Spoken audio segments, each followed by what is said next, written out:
You can save a lot of time in Excel when you know how to navigate your worksheets and your cells quickly.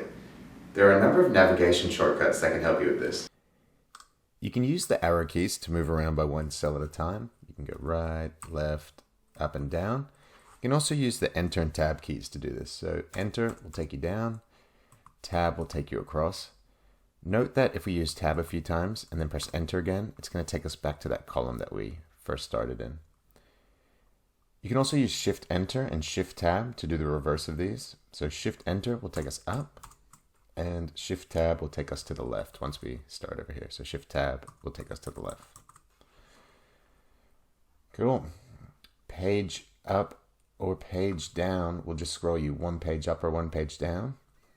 So we'll go down, we'll go up, one page in view, and then Alt page up or Alt page down will take you right or left. So if we do Alt page down to the right, Alt page up, back to the left. Control with the arrow keys is going to jump to the end of the current range you're in. So let's do, if this was where we were, let's say we start here, we hold Control, and we press down, it's going to jump to that top 10. Now if we press Control and press down again, it's going to jump to the bottom. And so Control will kind of do these big leaps for you. It'll take us all the way down here.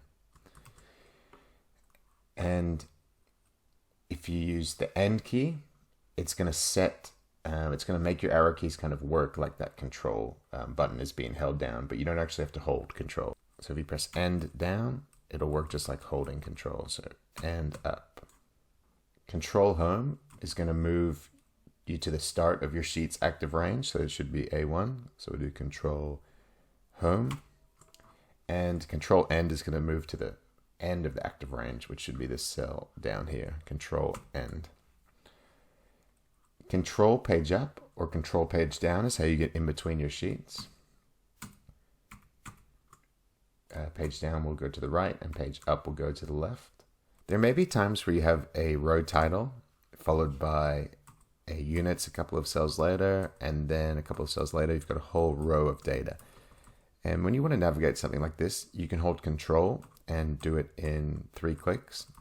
But there's a shortcut here. If you press Shift End and then the Enter key, it'll take you straight to the last active cell of a row. Another shortcut here is if you want to highlight this whole range, which has all these little gaps in the middle, you can use the shortcut Shift End followed by Shift Enter. And you can hold down the Shift key while you do that. And that's a useful way for selecting rows of data.